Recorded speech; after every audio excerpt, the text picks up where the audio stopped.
বন্ধুরা, বন দপ্তরে নতুন একটা সরকারি চাকরির বিজ্ঞপ্তি জারি হচ্ছে, যার জন্য অ্যাপ্লাই করার লাস্ট ডেট হচ্ছে 9/3/2022, অর্থাৎ মার্চ মাসের 9 তারিখ অবধি তোমরা কিন্তু অনলাইনে আবেদন করতে পারবে। তো এই ডেটের আগে তুমি যদি ভিডিওটা দেখে থাকো অবশ্যই ভিডিওটা শেষ অবধি দেখো। এর মধ্যে ভেরিয়াস পোস্ট আছে, কিছু পোস্ট আছে মাধ্যমিক পাস যোগ্যতার, কিছু আছে উচ্চ মাধ্যমিক পাস যোগ্যতার, আবার কিছু আছে মাধ্যমিকের সঙ্গে তোমাদের ITI এর প্রয়োজন হবে। ঠিক আছে, তো চলো শুরু করা যাক। আমরা সমস্ত কিছু জানবো যে টোটাল ভ্যাকান্সি তোমাদের কত টাকা ফিস পে করতে হবে, তোমাদের কোন কোন পদ্ধতির মধ্যে দিয়ে নিয়োগ প্রক্রিয়া সম্পূর্ণ হবে, তোমরা পার মান্থ কত টাকা স্যালারি পেতে পারো, সমস্ত কিছু A to Z তথ্য আমরা খুব দ্রুত এই ভিডিওতে আলোচনা করব। এবং তোমাদের সুবিধার জন্য অবশ্যই ডিসক্রিপশানে যে ওয়েবসাইটে গিয়ে তোমাদের আবেদন করতে হবে তার লিঙ্ক যেমন আমি দিয়ে দেবো, তার সঙ্গে সঙ্গে যে অফিসিয়াল নোটিফিকেশান আছে তার লিঙ্কও আমি কিন্তু দিয়ে দেবো। ঠিক আছে, তো চলো শুরু করা যাক। দেখো, প্রথমেই আমি তোমাদের জানিয়ে রাখি ডেট হচ্ছে তোমাদের শুরু হচ্ছে আবেদন 7/2/2022, অর্থাৎ ফেব্রুয়ারি 7 তারিখ থেকে আবেদন অলরেডি শুরু হয়ে গিয়েছে। ফর্ম ফিল আপের লাস্ট ডেট হচ্ছে 9/3/2022। এই যে ভ্যাকান্সিটা বেরিয়েছে যার নাম হচ্ছে TFRI ভেরিয়াস পোস্ট রিক্রুটমেন্ট 2022। কি পোস্ট আছে দেখো, বিভিন্ন রকম পোস্ট আছে। যেমন তোমাদের আছে হচ্ছে LDC, যার অর্থ হচ্ছে লোয়ার ডিভিশন ক্লার্ক আছে, MTS মাধ্যমিক পাস যোগ্যতায় তোমাদের MTS আছে, অর্থাৎ মাল্টিটাস্কিং স্টাফ আছে, এছাড়া স্টেনোগ্রাফার আছে, এছাড়া ফরেস্ট গার্ড আছে, এছাড়া আরও কিছু পোস্ট আছে। ওকে, দেখো আমি লিখে রেখেছি অল ইন্ডিয়া, অর্থাৎ এই যে ভ্যাকান্সিটা তোমাদের বেরিয়েছে এটা কিন্তু অল ওভার ইন্ডিয়ার একটা ভ্যাকান্সি। টোটাল ভারতবর্ষ থেকে যে কোনো রাজ্য থেকে যে কোনো জেলা থেকে ছেলে এবং মেয়ে উভয় কিন্তু তোমরা আবেদন করতে পারবে। দেখো মোট ভ্যাকান্সি কিন্তু অনেকটাই কম, টোটাল ভ্যাকান্সি হচ্ছে তোমাদের মাত্র 42টা, যার কারণে অনেকের এক্ষেত্রে মনে হবে যে ভ্যাকান্সি খুব কম আছে আমি আবেদন করব না, যার কারণে কি হয় এক্ষেত্রে কিন্তু কম্পিটিশনটা অনেকটা কম থাকে। তো তুমি কিন্তু অবশ্যই আবেদন করতে পারো। এছাড়া কম্পিটিশন কমের পিছনে আরও একটা বড় কারণ যেটা থাকবে সেটা হচ্ছে ফিস। তোমরা যদি লক্ষ্য করে দেখো, জেনারেল এবং OBC যদি ক্যান্ডিডেট তুমি হয়ে থাকো সেক্ষেত্রে তোমাকে 1300 টাকা কিন্তু ফিস পে করতে হবে, অনেকটা বেশি ফি কিন্তু তোমাকে দিতে হবে। জেনারেল আর OBCর জন্য কত টাকা? 1300 টাকা, অর্থাৎ 1300 টাকা। এছাড়া তুমি যদি ফিমেল, SC বা ST ক্যান্ডিডেট হয়ে থাকো তাহলে তোমাকে আবেদন ফি জমা দিতে হবে হচ্ছে 800 টাকা। তো 800 টাকাটাও যেহেতু কম না, এক্ষেত্রে আমি তোমাদের একটু আগেই বললাম যে ভ্যাকান্সি কম থাকলেও কি হবে। প্রথম কথা হচ্ছে ভ্যাকান্সি কমের জন্য অনেক কম ছাত্রছাত্রী আবেদন করবে, এটা একটা কারণ। এবং তার সঙ্গে সঙ্গে যেহেতু ফিস অনেকটা বেশি থাকবে এর কারণেও কিন্তু অনেক ছাত্রছাত্রী কম আবেদন করবে। তো তুমি যদি নিজের প্রতি আত্মবিশ্বাস থাকে যে হ্যাঁ আমি পারবো, আমি মোটামুটি যে কোনো গভর্নমেন্ট জবের জন্য তৈরি, অবশ্যই তুমি আবেদন করতে পারো। এছাড়া ধরো তুমি একদম বেসিক লেভেলে শুরু করছো, সেক্ষেত্রে আমি বলবো ফালতু টাকা নষ্ট করে কিন্তু লাভ নেই। ঠিক আছে, চলে আসি আমরা নেক্সট পয়েন্টে। তোমার কত বয়স হওয়া প্রয়োজন? দেখো তুমি যদি জেনারেল বা OBC ক্যান্ডিডেট হয়ে থাকো মোটামুটি সব পোস্টের ক্ষেত্রেই মিনিমাম তোমার হওয়া চাই 18, ম্যাক্সিমাম তোমার হওয়া চাই 27 বছর। এছাড়া তুমি যদি OBC ক্যান্ডিডেট হয়ে থাকো তুমি কিন্তু বয়সে মোট 3 বছরের এক্সট্রা ছাড় পাবে। এছাড়া তুমি যদি SC বা ST ক্যান্ডিডেট হয়ে থাকো তুমি কিন্তু বয়সে মোট 5 বছরের ছাড় পাবে। এছাড়া দেখো আমি লিখে রেখেছি তোমাদের যে বয়স ক্যালকুলেশন করা হবে যে ডেট অনুযায়ী সেটা হচ্ছে 9/3/2022, অর্থাৎ আবেদন করার লাস্ট ডেট অনুযায়ী তোমার কিন্তু বয়স গণনা করা হবে। ঠিক আছে, চলে আসি আমরা নেক্সট পয়েন্ট, এডুকেশন কোয়ালিফিকেশন, অর্থাৎ তোমার শিক্ষাগত যোগ্যতা কী থাকা প্রয়োজন। বিভিন্ন পোস্ট অনুযায়ী কিন্তু আলাদা আলাদা শিক্ষাগত যোগ্যতা তোমার প্রয়োজন হবে।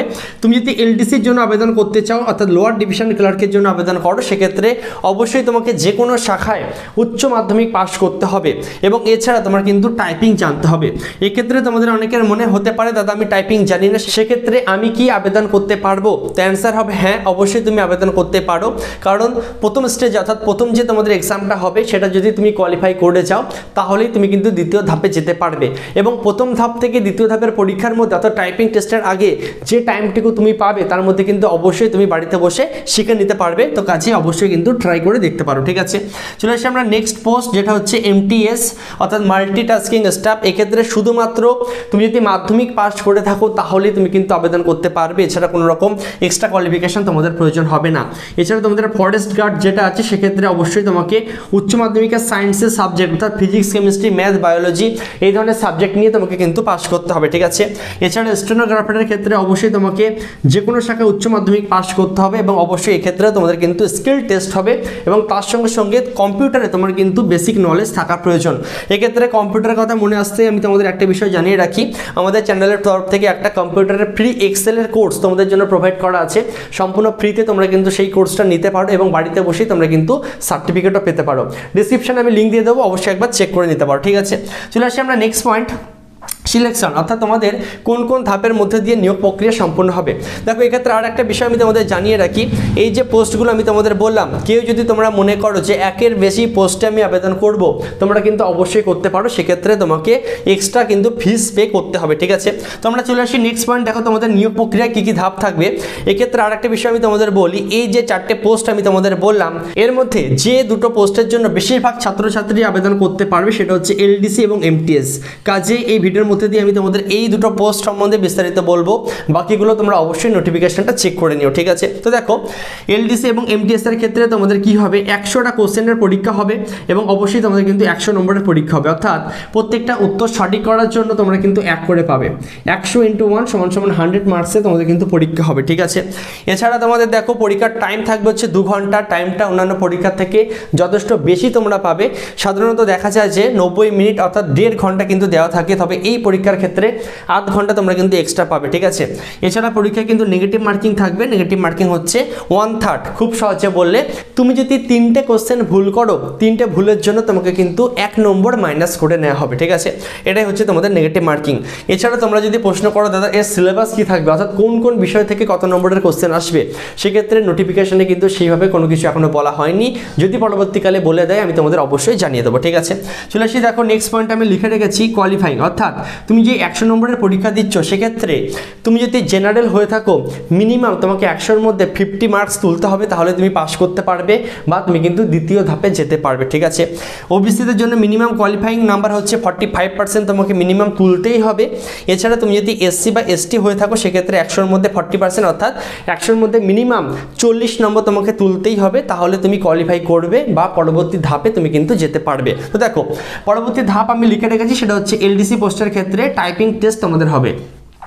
এছাড়া তুমি যদি মাধ্যমিক পাস যোগ্যতার এমটিএস পোস্টের জন্য আবেদন করো, সেক্ষেত্রে কিন্তু তোমাদের দ্বিতীয় ধাপ বলে কিছু থাকবে না, একদম প্রথম ধাপে এই 100 নম্বরের পরীক্ষা হবে।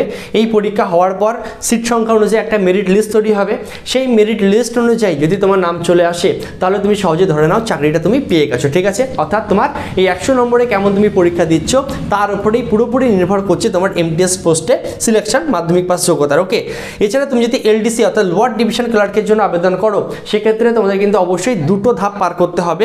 প্রথম ধাপে তোমাদের 100 নম্বরের পরীক্ষা হয়ে যাচ্ছে। 100 নম্বরের মধ্যে তুমি যদি কোয়ালিফাই করো, তোমার যদি মেরিট লিস্ট অনুযায়ী নাম চলে আসে, তাহলে তুমি পরবর্তী ধাপে যেতে পারবে। পরবর্তী ধাপ তোমাদের কি থাকবে, স্কিল টেস্ট। স্কিল টেস্টে তোমাদের কি থাকবে, টাইপিং টেস্ট থাকবে। এক্ষেত্রে অবশ্যই ইংলিশ অথবা হিন্দিতে তুমি কিন্তু টাইপ করে দেখাতে পারো। তুমি যদি ইংলিশে টাইপ করো, সেক্ষেত্রে তোমার 30 word per minute typing speed থাকা চাই। এছাড়া তুমি যদি হিন্দিতে টাইপ করো, সেক্ষেত্রে 25 ওয়ার্ড পার মিনিট তোমার কিন্তু টাইপিং স্পিড থাকা চাই। এই টাইপিং যে স্পিড তোমাদের যে পরীক্ষাটা হবে, এক্ষেত্রে কিন্তু কোনো রকম নম্বর থাকে না, তবুও তোমাকে কিন্তু পাস করে দেখাতে হবে। এরপরে একদম শেষে তোমাদের একটা ফাইনাল মেরিট লিস্ট তৈরি হয়। সেই মেরিট লিস্ট অনুযায়ী যদি তোমার নাম চলে আসে, তাহলে তুমি সহজে ধরে নাও চাকরিটা তুমি পেয়ে গেছো, ঠিক আছে। এছাড়া বাকি পোস্টগুলো নিয়ে আমি আলোচনা করছি না, তার একটাই প্রধান কারণ, সেটা হচ্ছে বাকি পোস্টগুলোতে কিন্তু ভ্যাকান্সি খুব কম, কোনোটায় হয়তো 5টা, কোনোটায় 2টো, যার কারণে আমি এটা বলছি না, ঠিক আছে। তোমরা যদি জানতে চাও বাকি পোস্টগুলো সম্বন্ধে, অবশ্যই একবার অফিসিয়াল নোটিফিকেশনটা চেক করে নিও। ডিসক্রিপশনে তোমাদের সুবিধার জন্য লিঙ্ক দেওয়া থাকবে, ঠিক আছে। চলে আসি আজকাল পরবর্তী পয়েন্ট, দেখো কি আছে, স্যালারি। দেখো স্যালারির ক্ষেত্রে আমি তোমাদের বলবো, তুমি যদি ধরো এলডিসি অর্থাৎ লোয়ার ডিভিশন ক্লার্কে চাকরি পেয়ে যাও, সেক্ষেত্রে মিনিমাম তোমরা একদম শুরুতে basic pay, HRA, TA, DA মানে সমস্ত কিছু মিলিয়ে যা যা ছাড় আছে সব কিছু মিলিয়ে 26,000 টাকা থেকে বা 28,000 টাকা থেকে তোমার কিন্তু স্যালারি শুরু হবে। আর এমটিএস পোস্টের ক্ষেত্রে মিনিমাম 25 থেকে 26,000 টাকা থেকে তোমার কিন্তু স্যালারি শুরু হবে। এরপরে যত তোমার অভিজ্ঞতা বাড়তে থাকবে, যত তোমার টাইম বাড়তে থাকবে, অটোমেটিকলি তোমার কিন্তু পে স্কেলটা বাড়তে থাকবে, ঠিক আছে। চলে আসি আজকে লাস্ট পয়েন্ট, তোমাদের পোস্টিং। দেখো সেক্ষেত্রে আমি তোমাদের জানিয়ে রাখি, যে ভ্যাকান্সি নিয়ে আমরা আলোচনা করছি তার হেড অফিস হচ্ছে তোমাদের মধ্যপ্রদেশের জব্বলপুরে, অর্থাৎ বেশিরভাগ চান্স তোমরা কিন্তু মধ্যপ্রদেশে পোস্টিংটা পেতে পারো, ঠিক আছে। এছাড়া যেহেতু অল ওভার ইন্ডিয়ার ভ্যাকান্সি, অল ওভার ইন্ডিয়ার যে কোনো রাজ্যে, যে কোনো জেলায়, যে সমস্ত জায়গায় এই ডিপার্টমেন্টের অফিস আছে, সেই সমস্ত জায়গায় তোমরা কিন্তু জবটা পেতে পারো বা তোমরা কিন্তু পোস্টিং পেতে পারো। দেখো যে পোস্টগুলো আছে প্রত্যেকটাই কিন্তু বেশিরভাগ ক্ষেত্রে ক্লারিক্যাল পোস্ট। শুধুমাত্র একটা পোস্ট এমন আছে যে ক্ষেত্রে তোমাদের কিন্তু হাইট, ওয়েট, চেস্ট মেজারমেন্টের ব্যাপার আছে এবং তোমাদের কিন্তু শারীরিক সক্ষমতার পরিচয় দিতে হবে। সেটা হচ্ছে তোমাদের কি পোস্ট বলো তো? এটা হচ্ছে তোমাদের ফরেস্ট গার্ড, ঠিক আছে। ফরেস্ট গার্ডের ক্ষেত্রে তোমাদের কিন্তু শারীরিক সক্ষমতার পরিচয় দিতে হবে এবং তার সঙ্গে সঙ্গে হাইট, ওয়েট, চেস্ট এই ব্যাপারগুলো আছে, তোমরা অবশ্যই একবার নোটিফিকেশন চেক করে নিও, ঠিক আছে। তো এই ছিল পুরো বিষয়। আশা করছি খুব সহজে আমি তোমাদের সামনে গুরুত্বপূর্ণ পয়েন্টগুলো তুলে ধরতে পেরেছি। তো ভিডিওটা যদি ভালো লেগে থাকে অবশ্যই কিন্তু একটা লাইক করো, যারা এখনো সাবস্ক্রাইব করনি অবশ্যই সাবস্ক্রাইব করে আমাদের সঙ্গে থেকো। দেখা হচ্ছে নেক্সট ভিডিওতে, ততক্ষণ সবাই ভালো থেকো, সুস্থ থেকো। জয় হিন্দ।